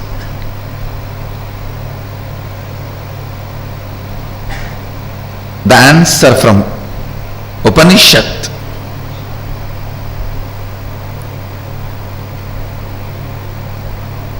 The Kenopanishad. Kenopanishad is a powerful thought current. I should say thought currents, because few more are presented in this. Powerful thought currents. The first thought current presented in Kenopanishad is seeking. Keneshitam padati preshitam manakena prana pratama praiti yuktaha keneshitam vachamimam vadanti chakshushrotram kavu devo yunakti.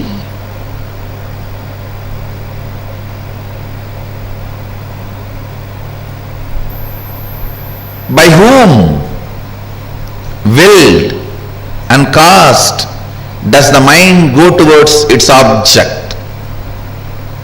What a question.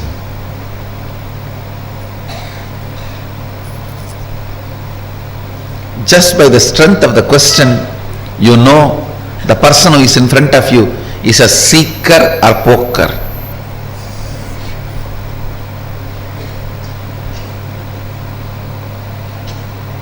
are just an empty cooker.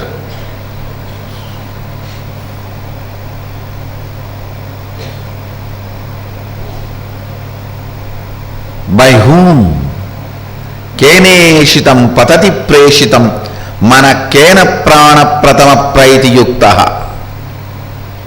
By whom willed and caused does the mind go towards its object? By whom directed and united with which does the first vital life energy, the chief cause, comes forth towards its activities? At whose will does the speech gets activated and speaks? Enlivened and directed by what luminous divine power? Indeed, do the eyes and ears engage in their functions. Understand?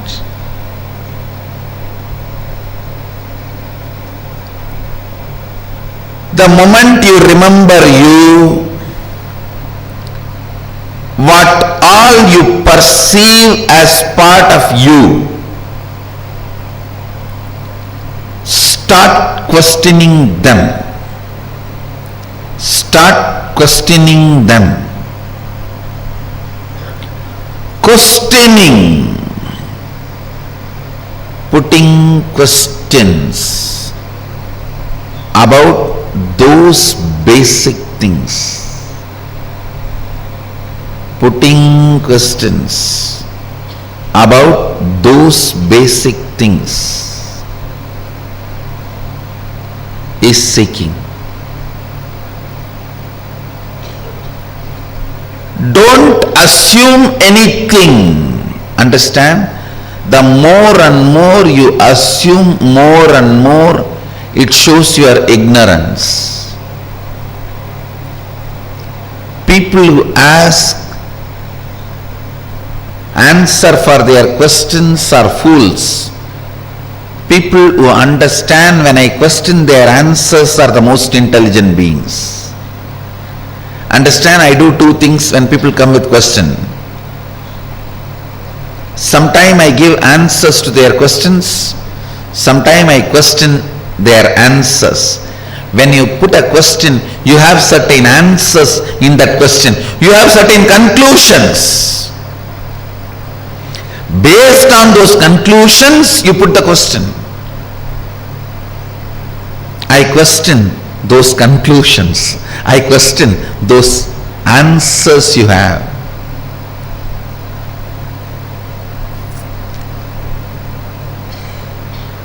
Understand? I am defining seeking. Seeking is having questions without any assumptions as foundation. Non-assumption questions, non-assuming questions is seeking.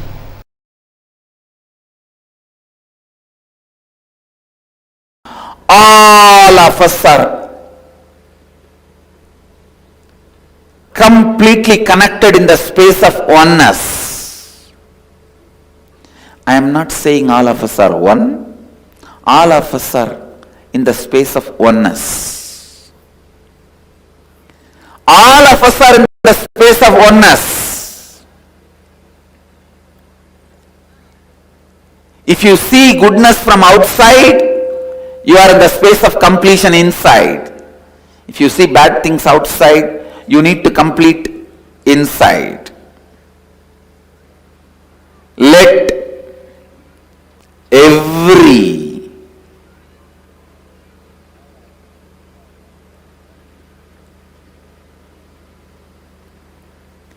decision you make, let every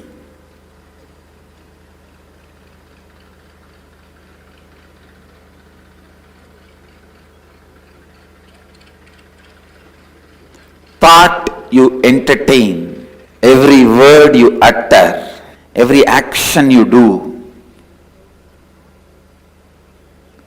let it be based on Advaita.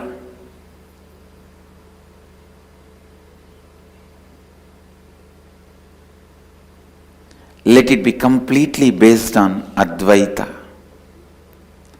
Understand, living Advaita means your self-drive, your inspiration, your energy, your experience,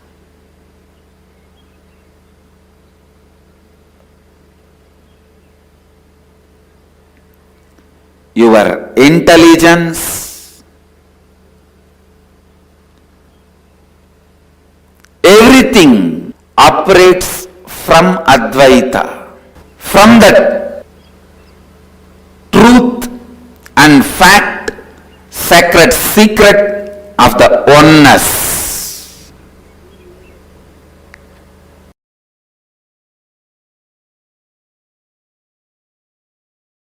All of us are interconnected. We are all not islands. These are all fundamental truth. I tell you, when you start unclutching, KAILＡSA experiences the joy, bliss of your unclutching.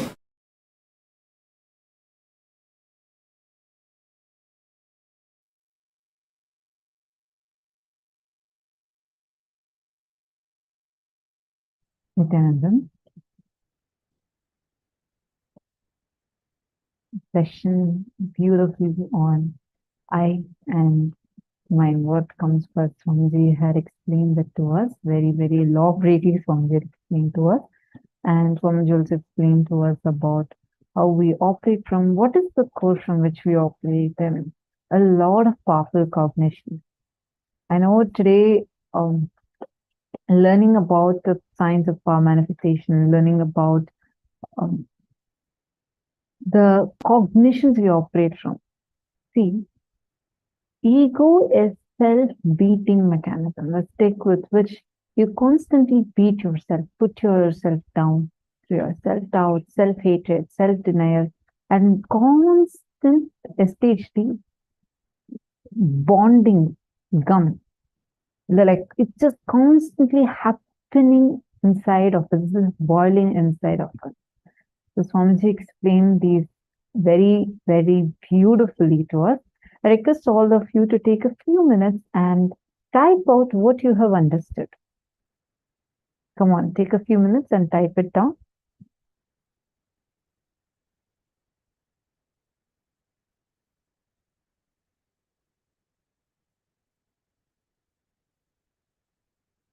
Okay, Magitanjali Khanna has asked a beautiful question. Sorry, Magitanjali, I just saw your message. I think you've asked this a while ago.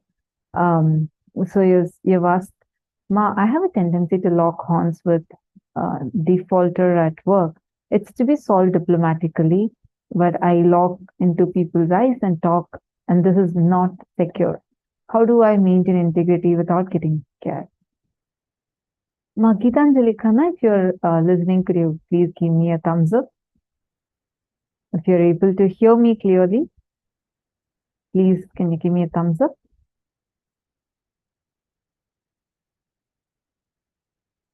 Gitanjali Khanna.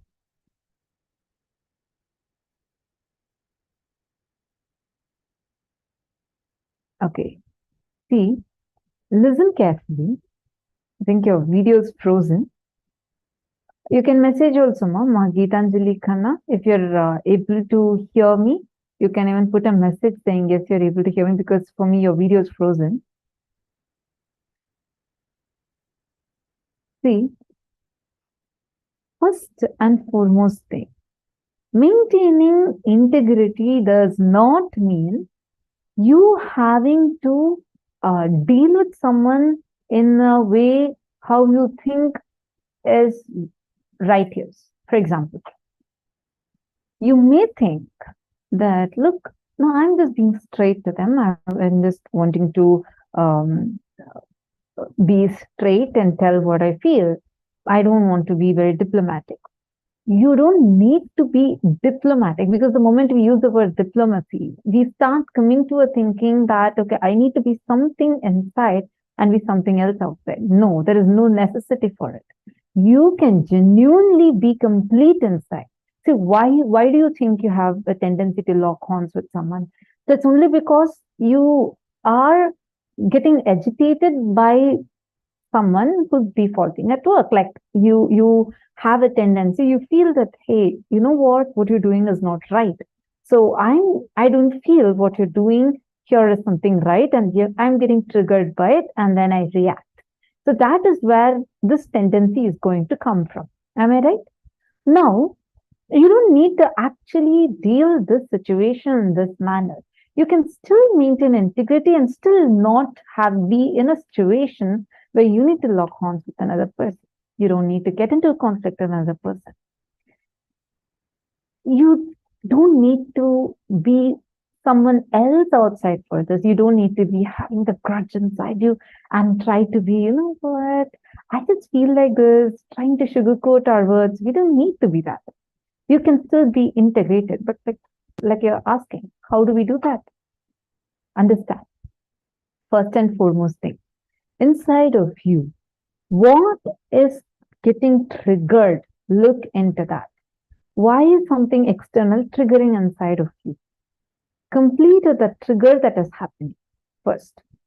Second, from the space of completion, look at the situation of how you can address it in a way that you can address just the issue. Swamiji says very beautifully, whenever you're stuck with any problem, do not see the cause of it as the person. Put the whole thing on the issue. Only when you focus your energy on the issue will get resolved. Otherwise, when you focus your energy on a person, you only get into conflict with the person. Never do that where you're going to having to get conflict with that person. Instead, shift it to dealing with the person, where dealing with the situation, and see how the situation can be resolved. Are you understanding, Ma? So take a few minutes and let me know if you are able to understand this.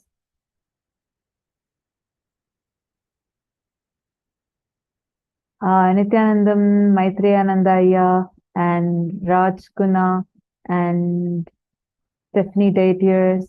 Nithyanandam, nice to see many of you joining us on YouTube.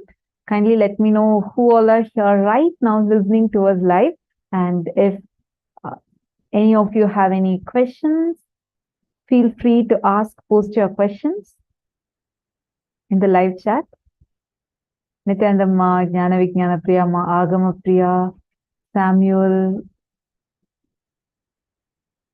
all the participants who are watching us live through YouTube, kindly let us know if you have any questions too.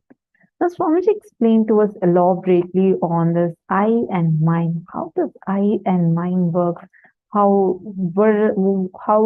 the I does not come first. The mind, what we feel as mind, that comes first. And just to add to this, most of the times, what we define as I, all of you just, what are the way, like, let's say, let me ask you all a question.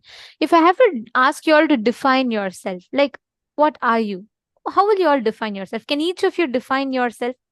Like, if I were to ask you, tell me about yourself. What are the attributes that you define yourself with? Can I request everyone to post in the chat? Like, the way you describe yourself. Can I request every one of you to post in the chat?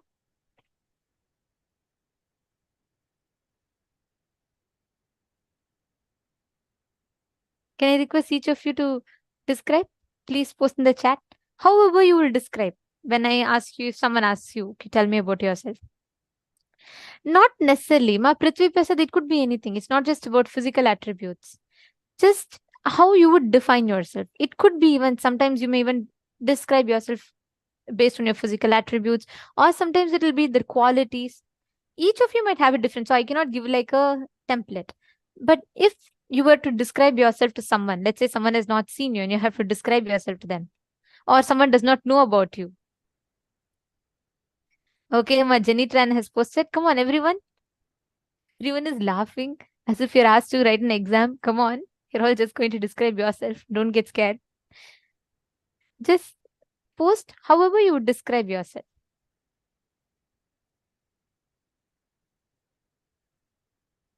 Come on, Ma Nithyananda.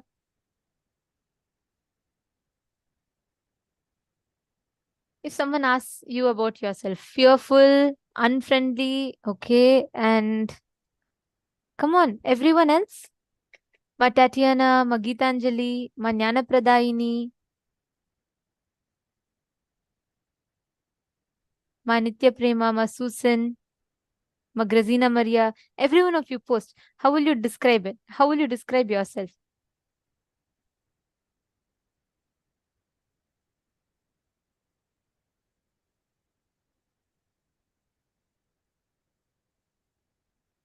See? Okay, great. I see many of you have posted. Most of the times, all of our definitions about ourselves, we define based on the attributes of what we have. Because I'm a good singer, because I have a lot of wealth, I am wealthy. Because I have a lot of people, I am friendly. Okay, now let me ask you the second part of the question. Ma Prithvi Prasad, you have also posted, I'm bold and independent girl. Okay, now based on what do you give the definition? What makes you define yourself? Don't feel she's feeling shy. Come on, every one of you defining yourself. Ma Alicia T, what makes you feel you're friendly? Spiritual being. Okay. Ma Jennifer, what makes you feel a spiritual being? Ma Tanja Devarne. Ma Jennifer Poirier, it depends on the context. Okay, let me tell you. Like, imagine I'm going to ask you to explain yourself to a person who doesn't know you, or you're going to introduce yourself somewhere. How will you introduce yourself? The definition that you carry about yourself. How do you define yourself to people? Ma Priyatma Surupini is saying, think it's based on the situation. You remind me of a joke that Swamiji always tells. One guest goes to his friend's house and he sees his young son. And he asks his son, oh, you're so sweet. What's your age? The son says, I am normally 7 years old, but when I go in the bus alone, I'm 5 years old. Your introduction can't be based on the situation. Just for getting the extra free ticket, the mom makes the child tell he's 5 years old. It should not be like that. Normally, what definition do you carry? Okay.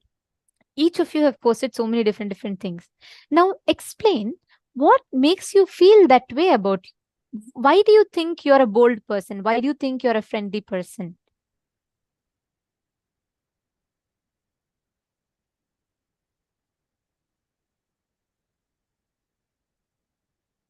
Correct. Okay, so since Ma Prithvi Prasad has posted first, I'll just read out hers itself, if you're okay, Ma.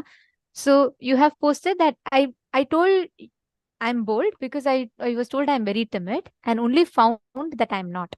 Independent girl because I was told to be dependent on someone all the time because I'm a girl again and again. And I grew up to be the opposite of it. Okay. Now, Ma Alicia T has posted from the reaction or facial expression shown from others. Undecisive is, I feel, struggle in making the decision. Okay. And Samuel Higaman, I see your message on the YouTube. I request if you can be a little more clear. You're saying caring very much about making others go towards Hinduism.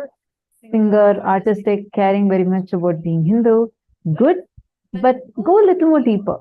A little more about deeper level cognitions. What do you think when you're all alone by yourself? How do you feel about you? What's the cognition you carry about you?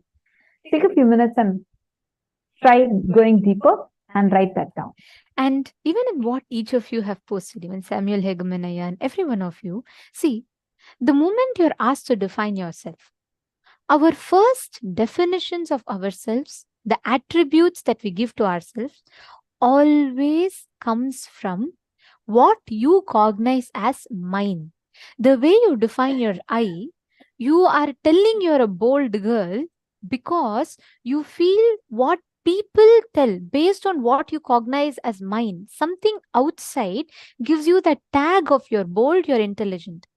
As long as you feel that the person living around you is not earning and giving you the money, you are able to earn yourself, it makes you feel you're independent. As long as you feel that you are not very shy, or you can go and stand on your decision by yourself, it makes you feel you're bold. All of you see 100%, every single person. I'm seeing all of your messages, not just Ma Prithvis, Ma Marva, Madonna, Ma Alicia, and in all these rooms, Samuel Hegemanaya, and Ma Priyatma Swarupini, Ma Herilyn Gomez, Ma Jennifer Poyrer, each of you, Ma Ely, every one of you have posted, you're a seeker, this, that, and each of you have given based on what, and most of you have also put it depends based on the person that I'm telling. Most of the times, the tags you give yourself are always based on your mind. Your mind is defining your I. As long as your mind is defining the I, when that mind is removed, your I gets shaken. Please understand very carefully. The moment you lose your job, your definition of yourself as independent will be shaken. The moment you lose your voice, the definition of you being a singer, excellent singer, will be shaken. The moment you lose something where you build your definition of intelligence, your I will be shaken. Swamiji, this is one of the most beautiful definitions. We would have never cognized it this way at all. Till the time Swamiji told, I never ever understood it this way. But the moment I cognized it, I was like, oh my God, so true. Why do people fall into depression? If you've seen so many celebrities and actors, once they reach their heights of fame, but even one small movie goes into a flop, they all get into the mode of suicides, and so many things happen. Why? Because 100% of us, all of us, build our I based on our mind. My people celebrate me, so I'm a celebrity. Once I remember Swamiji said, one of the sannyasis had told, like, when Swamiji was supposed to go to a place, there was so much of crowd and people were standing there and for selfies and everything. So they were like, they said Swamiji is a celebrity. Swamiji said, I am not a celebrity. I celebrate my existence. Cosmos celebrates my existence. And that is why people celebrate them, the whole existence around me. Like that Swamiji said, celebrity is too shallow a word, because as long as people attribute that to you, you define yourself. As long as people follow you on Instagram, you feel you're popular. As long as people keep telling you, I love you, you feel you're loved. As long as you don't, based on some situation, you have defined yourself, and understand all of these are shaky ground. The moment one person, let's say if you have defined yourself as a very independent person, the moment you lose the source of which makes you feel independent, like your job, you're going to fall into depression. Your identity about you being independent will be shaken. Actually, I remember a recent news I read, wherein a couple who they had built their entire Instagram profile showing about how loving couples they were, and some issue over one of them got more followers than the other, and they went into such a conflict. They divorced each other, and one of them killed the other person. So it's like, so the kind of, I know, I was shocked. I couldn't even believe that, like, is it even possible?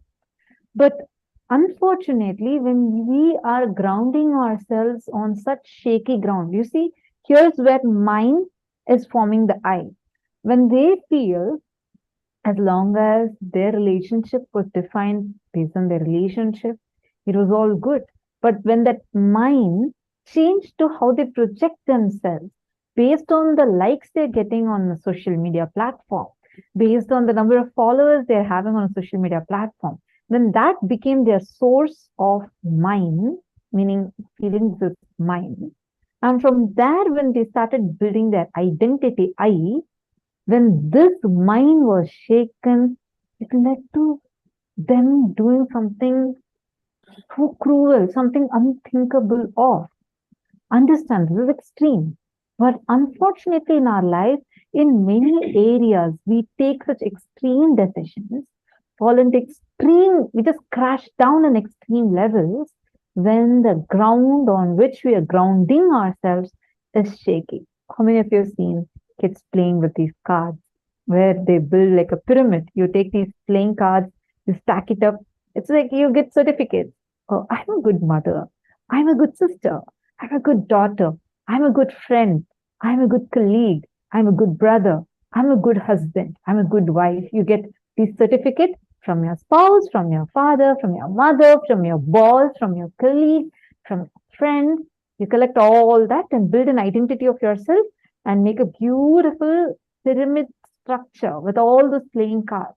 You get all these and make it. What will happen even if one fellow just pulls one card out? You just collapse. Like the whole thing just collapses. Am I right?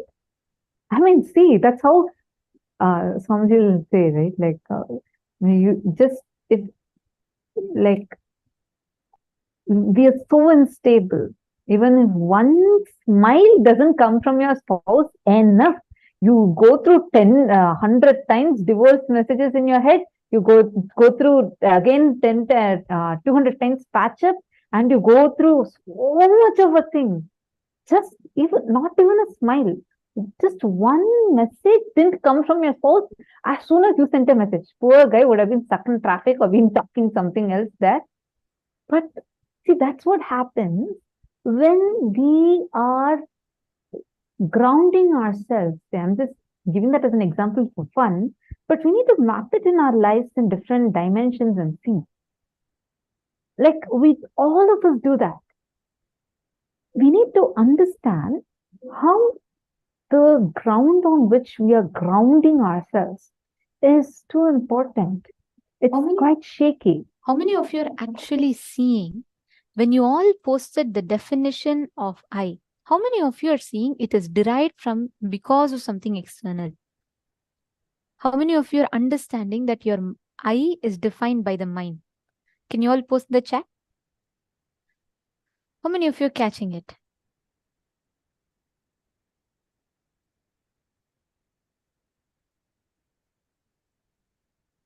Yes. Understand, as long as, beautiful. Okay. As long as you define your I based on the mind, it can be shaken. You're always on that insecurity. That is why you constantly seek for attention or acknowledgement from the outside. As long as you are having the definition of I on the mind, you go around asking people to validate it. Isn't it? That's why we all ask people to validate us, right? We all wait for people to tell us that we are intelligent. We feel happy when people acknowledge that. Why? Because our mind defines the I. So you want to make sure, fundamentally at our very core, we all build ourselves on insecurity. We all always say, oh, okay, let someone tell me. Let people tell me, even if you think you are a loner, you just like to be by yourself, you hate people, even that certificate you want to get from people. You want to fit into people's definition. All of us at our very core are like that. You know why? Because fundamentally, we all live in that insecurity of people should not withdraw that certificate. Then your mind is collapsing. But if your mind collapses, your I will collapse. That is why Swamiji beautifully tells, the only thing that is unshakable is your existence. The moment you start defining yourself based on your consciousness, the Paramashivatva in you, whatever happens outside, your way of operating will be completely reversed. Right now, what you're saying, oh, because I have 100 people or 500 people following me, liking my photo, I feel I'm loved. Because I have my spouse who's constantly supporting me, who's taking care of me, I feel I'm loved. Or because I'm going to a job and I can pay my own money, I am independent. Instead, change it. Instead, operate it from the other way around. Because you are Paramashiva, who is love in itself, you are overflowing with that love. Whether someone from outside is adding to it or not, your existence of love is not touched. Understand, it is not some motivational thinking. It is not some positive thinking. These are all facts. Unfortunately, society only teaches us temporary motivational thinking, positive thinking, and all that. It's a crap because that is not really going to help you.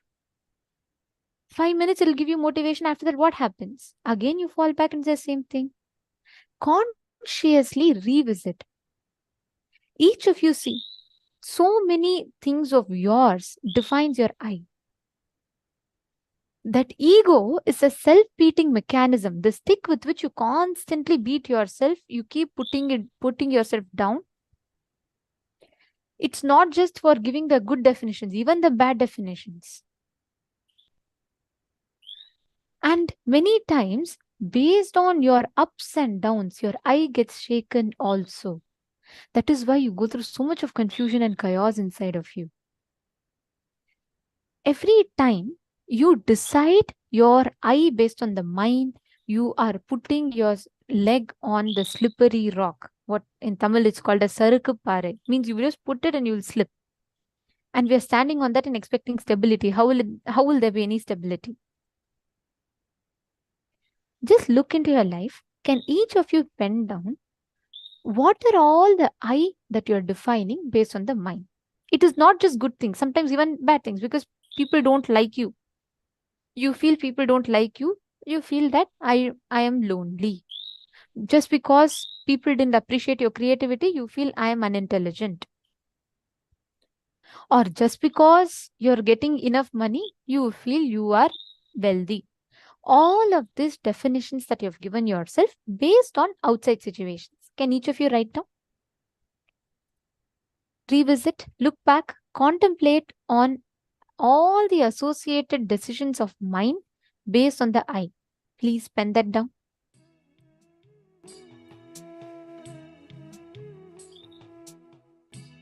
Look back into your life and pen down.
each time that you have defined your I based on the mind, look back. Identify all these times, all these definitions.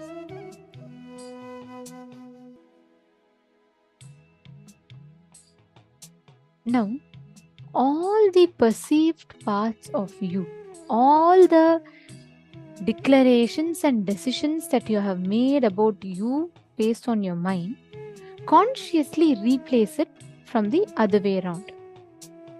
Define yourself. Because I am Paramashiva, I am blissful. Because I am Paramashiva, I am love itself, so I am loved. Every part of definition that you have given, rephrase it from the powerful cognition of you being Paramashiva. Revisit all the definitions you've written down now and define each of them with the cognition that I am Paramashiva. I request every one of you to pen down.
Yes.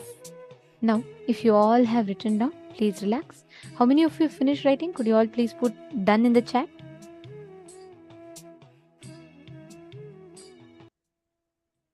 Yes. Have you all finished writing? Please could you all put done in the chat if you're all done? Do not skip this exercise. It's a very, see, today all of you are learning about being your own boss. So this is a very, very important session which will set the fundamentals for you to learn, for you to understand this. How many of you are still writing? Looks like some of you are still writing. How many of you are still writing?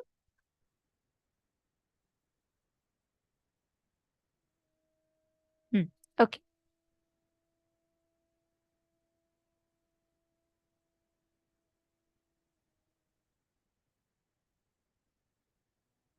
Ma Jayanti is still writing. Okay, Ma. I request you to finish a little faster. Oh, Ma Susan is also still writing. Okay. I'll give you all a few more minutes. Let's make it a little bit faster. Please finish writing so that you all don't miss the session. Finish writing this. Ma Hogs is saying, finally understand who is the boss. You are the boss. You are the boss of your life and you have all the power in your hands. You are the decision makers because inside you is the real boss, Paramashiva.